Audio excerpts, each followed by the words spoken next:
didn't even introduce yourself. I didn't even introduce myself. Wow, I knew going in. We have to learn how to love kids. I really learned myself. 85% of our calls are EMS. And that's not only for police, but, it is for firefighters and 911 telecommunicators. Our last guest is going to be a great show today. Mm-hmm. God said, come as you are, right? You gotta go down memory lane. Oh, man. No, that was really cool. Great conversation, you guys. Wow. You know it feels so good.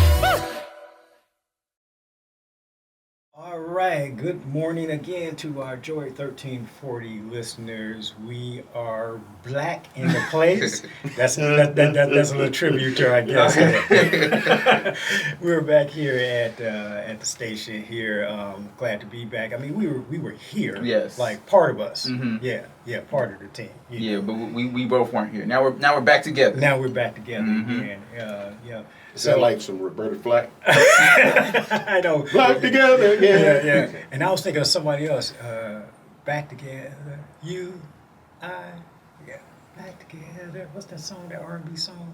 I don't know. You probably talking about something before my time. Oh, that was probably, man. This is a 70s song. Yeah, see? Yeah. But we back in any language or song. We back together. Yes, we All are. Right. I am Officer Ralph McLean. I am with the Milwaukee Police Department. I work for the Office of Community Relations, Engagement, and Recruitment, the recruiter.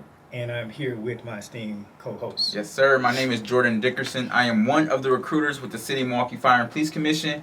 And I messed it up last episode. So last time I said we were back with episode 24. No, this is actually episode 24. And I'm mad I did that because, of course, 24 for all the basketball fans out there is Kobe Bryant. But I'm a basketball fan, and I just skipped 23. And LeBron James is like one of my favorite players, and I just skipped his number like that. So Wait a minute, you say you just skipped 23? Yeah, I skipped epised 23. Oh, so look at that. Last episode was 23. This is episode number 24. So there we go. There we go. Well, today, and I say this a lot of times, but I mean this today, I'm sure that this show is going to go by in a New York minute. It's going to go by quick. Really fast. Really fast, especially with the guest that we have in-house today. Before we introduce him, though, I do want to say that the Milwaukee Police Department is hiring. And we are hiring 11 months out of the year. If you feel moved to come out here and serve this great city, the communities that are within, to make sure that we have safe roadways, safe sidewalks, that you can walk to the store, you can come back, you can sit on the porch and travel and wherever you want to go without the feeling something is going to happen. Come on, apply. Apply to the department. We'll walk you through. We got prep sessions each step of the way. Do.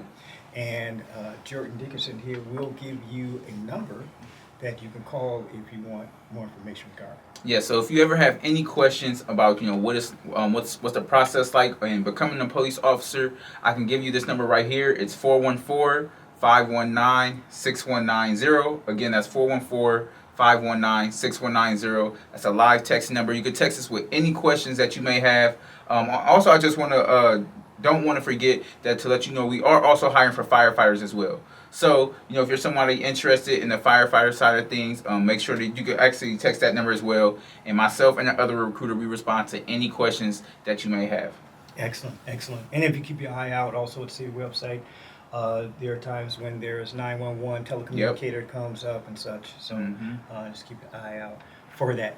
Now, when we talk about legendary and we talk about pillars of the community, we have this gentleman that is sitting across from us. When I first moved to Milwaukee in 1996, I originally worked over at CYD with Janetta Robinson. So there was a couple occasions I actually met him. Okay. Some different functions or whatever. It's always great energy, and that's besides what he does on the one and the twos. But if you're talking about one of the most recognizable voices in Milwaukee radio, you cannot mention that or say that without talking about Mr. Homer Blow, who is the programmer and music director at Blow Radio. He is in-house. He's a lot of other things that he is known for in the community as well, one of which he's going to talk a little bit about is the birthday Yep. for kids. It is his birthday, but he felt moved Gives many back. years ago to give back to the kids of Milwaukee. So we are honored to have in our presence and in the studio, Mr. Homer Blow. How you doing, Doc? I'm blessed, man. I'm blessed. I am honored to be here, man. And of course, home of blow. Yeah, there you go. We need to ask. So, where did that come about? Because it is, you know, that's trademark. Yeah, I don't know how much more trademark you can. You know, no one else can even hardly imitate it. Right, no, for real. We tried to do it in the past. It just don't work. The original is just always the best. But where did that come up from? That particular way of saying it. The way that came up, man, is I'm a big Public Enemy fan. Okay. And of course, Flavor Flav had many different things that he would say. Yeah. And there was one that Tone Loc ended up capitalizing on it and making a song called Funky Cold Medina.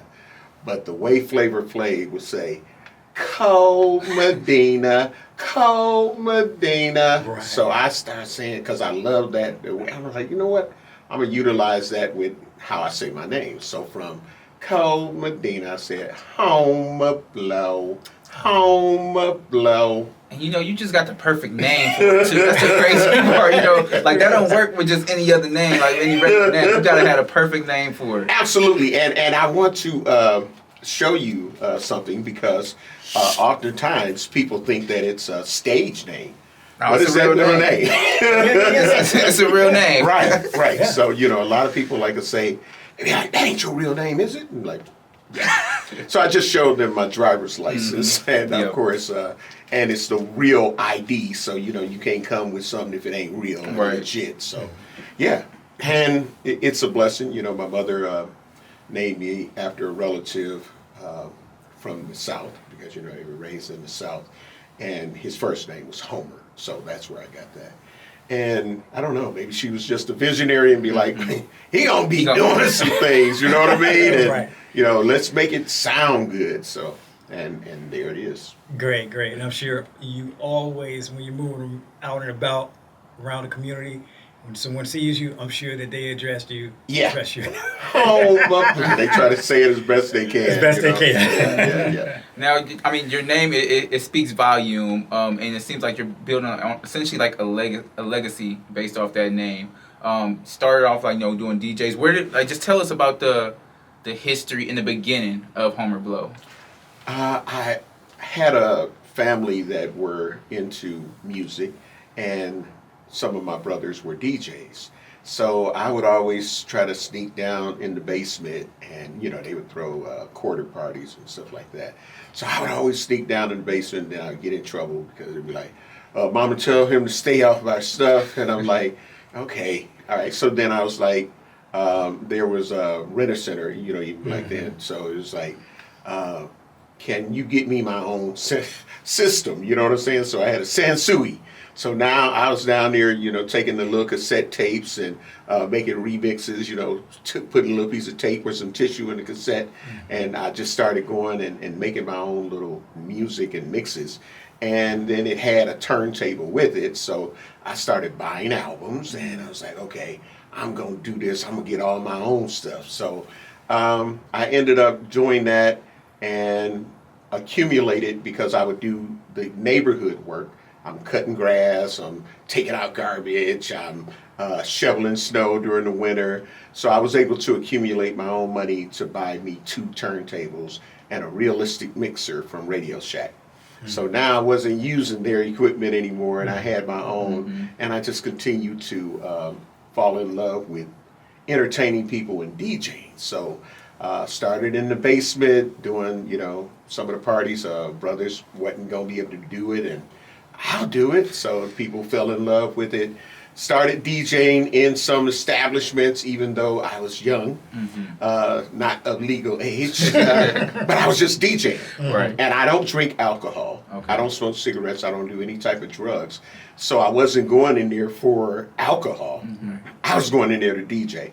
And again, created a base. That's why a lot of times when people hear people say, my grandmother know you, my great-grandmother know you, said that she was partying with you, my father's father, all of those things. But if you think about me being in a club at 16 years old, and there's people in there 20-something, 30-something, 40-something, 50-something years old, you can see how that transcended to where people were saying, oh yeah, my relative or my mother or my great-great-grandmother, all of that. That's how that equated into the mix. And I'm a people's person. I love trying to make people enjoy themselves and have fun and be entertained, not just sitting there playing records. So because of that love, I was content with just DJing. I was content with just DJing. Radio kind of came to me. I would always have all of the nightclubs and lounges and bars packed, lines around the corner, and all of these radio personalities would be coming to my parties, and they would be like, man, like, who is this guy? I was hosting concerts with Maze featuring Frankie Beverly, so I was doing all of the things that radio personalities were doing, but I wasn't a radio personality, and I was cool with that. I'm like, I'm good. And then Ernie G came to me, and may he continue to rest in peace. Yes, sir. And he Yes, was sir. like, man, why ain't you on the radio? I said, I don't know. I wasn't interested in being on the radio. So he was like, send me an air check. So I sent him an air check through my brother a few times. The air checks never got to him. So every time he see me, he'd be like, I thought you were going to send me an air check. I said, I did. I told my brother because he was in radio. Okay. Never got to him. So anyway, he was like, you bring it, ask for me personally. And so then that connection was made, and I started at WNOV in 1991. All right. So in 1991, I started at WNOV, on-air personality, moved it. About 5 years after being there, I moved up to the rank of music director and then program director. So I was program director, music director at WNOV in like 96 and kept that title until, you feel what I'm saying? So I started an online internet station. I followed technology a lot, and I saw that internet radio was gaining some momentum. People weren't really on it at that time, so I done some research. And 16 years ago, 2008, I started blowradio.com, the online radio station. And I amassed 40 to 70,000 people that log on and listen through the actual radio station itself. And then when Facebook Live came into play, then I was able to just go live. I always try to let people know it's not a podcast. My show is not a podcast because it's a radio show. So just like when you hear any other shows, whether it's Ricky Smiley or whoever, they're doing their show. You just get to see it. Exactly. You know what I mean? So I always let them know that now you get to see what you've been hearing me do for all of these years. So that's how blowradio.com was birthed. It's interesting when he said that about when you were younger, sneaking down in the basement or whatever, that resonated. I used to try to do that with my older sisters. I got 3 older sisters that's older than me. So this is late 70s in Chicago. And of course, back then, they would call them sets. We're going to have a set in the basement, and I would try to sneak it. And you know what would give me away each and every time? And you don't know anything about this. I'm sure Homer probably knows. Those doggone hanging beads that hangs like in the doorway. Because each time I would come down the stairs, I had to go through the beads, and they're like, "Who's that on the stairs up there?" I know what beads you're talking about, though. You know what I'm talking about? Yeah, man, those are legendary. So, Homer, for those who may not understand the difference, to distinguish the two, what's the difference between the music director and the program director?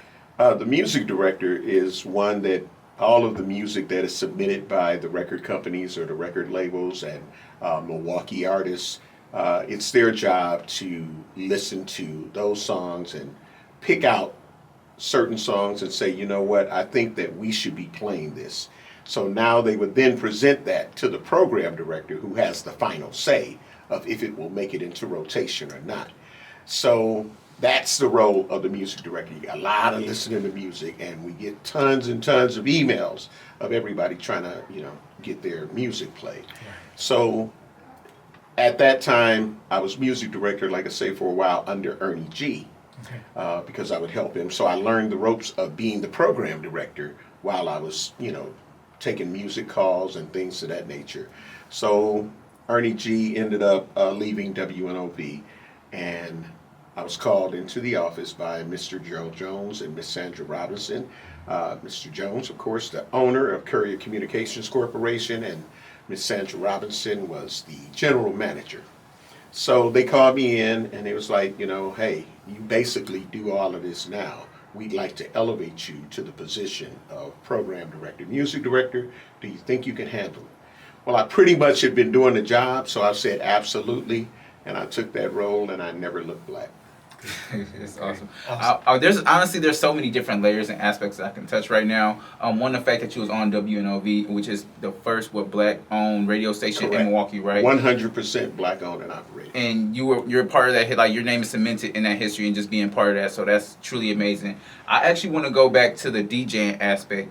Because something really caught my attention is when you said you got into the DJ field, and you said that you didn't drink or you didn't smoke or anything like that, right? Correct. And I've worked in a nightclub before, so I've seen a lot of different stuff in nightclubs, all the way from the aspects of DJs when they get into bartenders to servers, and I see how alcohol can really influence somebody in a negative way, and they will get into a field having one plan and having one idea that they have set on track, but then once that alcohol gets involved, it really turns and switches their course, right? Mm-hmm. So have you noticed any of that stuff from your time and your experience as being a DJ, seeing somebody go in there and then kind of like allowing that environment, allowing that atmosphere to take hold of them and truly like kind of collapse their original idea and their plan? Absolutely. I saw it daily. Mm-hmm. I saw it daily. And again, we have choices. So there's peer pressure with all kind of things. So, it's my birthday, Blow. You got to take a shot with me. No, I don't. And I choose not to. Mm-hmm. So, my skin is tough when it comes to that. And I stand on my choices and my decisions that I make because I'm accountable for all of that. Can't blame it on the alcohol, though most people try. But I've seen waitresses come in and become alcoholics. Yeah. I've seen bartenders, I've seen the owners of the establishments drink excessively, but say, I ain't drunk. Right. So when you ask, did I see it take effect and cost some people their businesses, their livelihood, their jobs, become some real bad people? Because also in that atmosphere, there's drugs that are introduced in those atmospheres. And I saw over my time as I continue to do what I do, a lot of people that I didn't know that they were addicted to pills and addicted to these different strong, hard drugs and narcotics. And I was like, wow. And so when I go and speak at schools and all of that, I try to incorporate that. Like, look, I don't drink. All of the home blow that y'all hear and y'all love, y'all may come to my birthday celebration for the kids. I am an upstanding citizen, and I didn't have to give in to any of those vices. I even DJ'd after hour parties, and of course there's bowls of this and mirrors with this on it, and I don't do it. I don't do it. So all of that, come on, Blow, here, no. How do you stand strong on those like essentially those convictions that you have, like, what, I'm not doing this, while you have all these other peer pressures, all these other outside sources coming in, especially in that environment?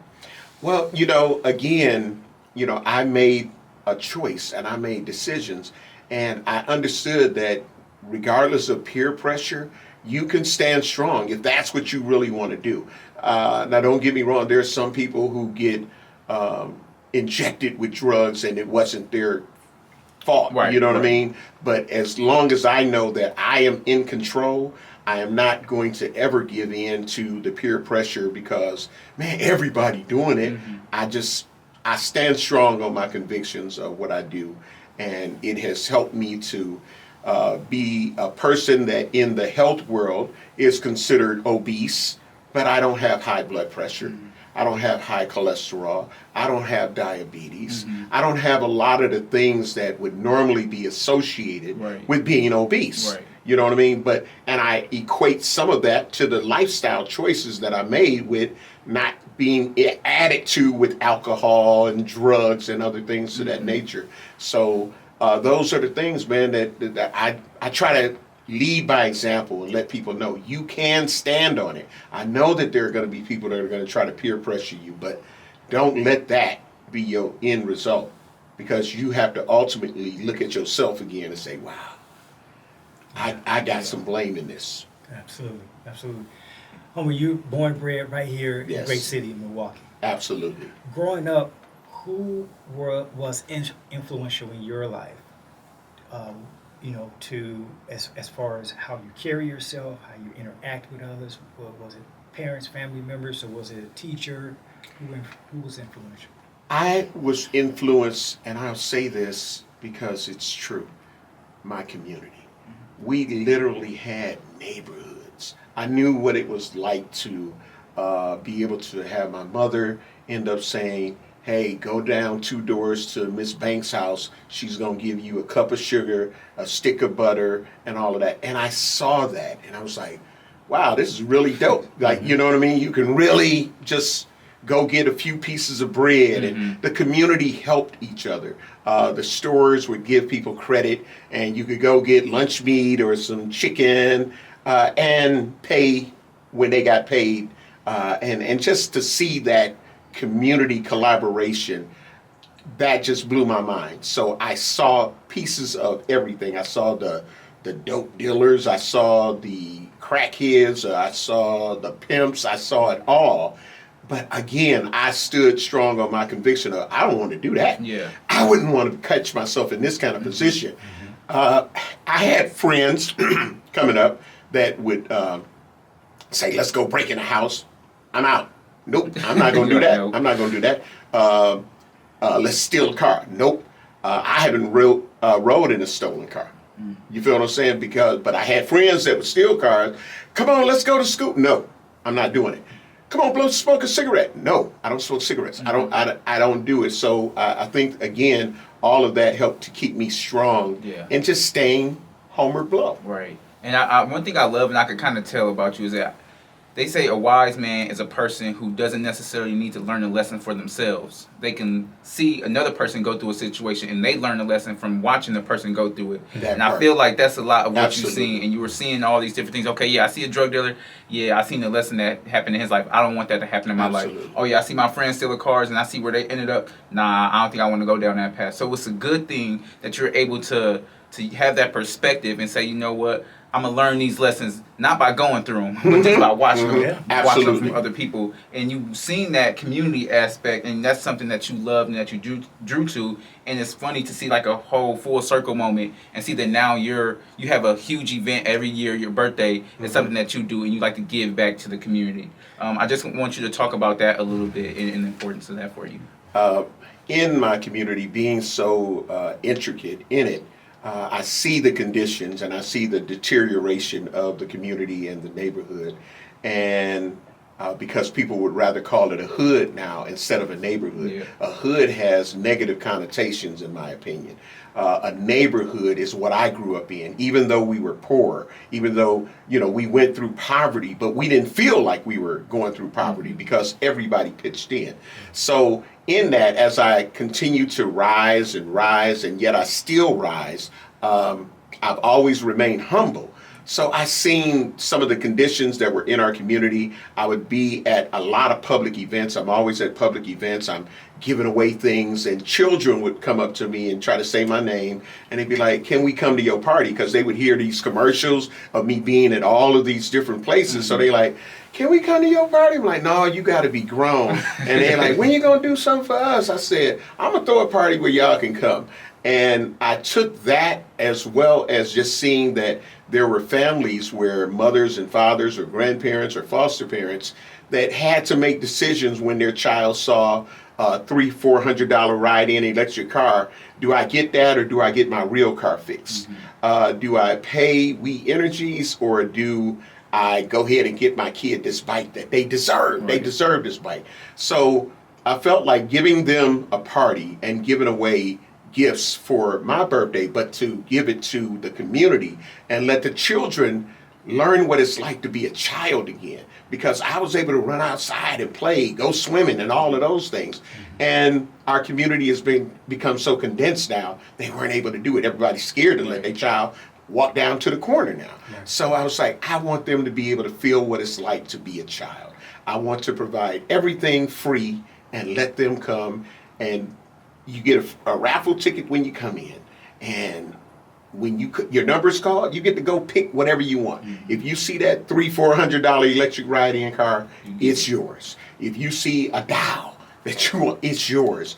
And with the bounce houses, horse rides, this year I'm going to have a petting zoo, a mobile roller skating rink. So it's so many different things. Like I'm a kid and I work for it. Right. So, and it's for children 2 to 13 years old. But of course, there are teenagers that are there because, like when I was coming up, sometimes the teenagers bring their younger siblings. Yeah. But it's mothers, fathers, and it's every race and creed you can think of that is there.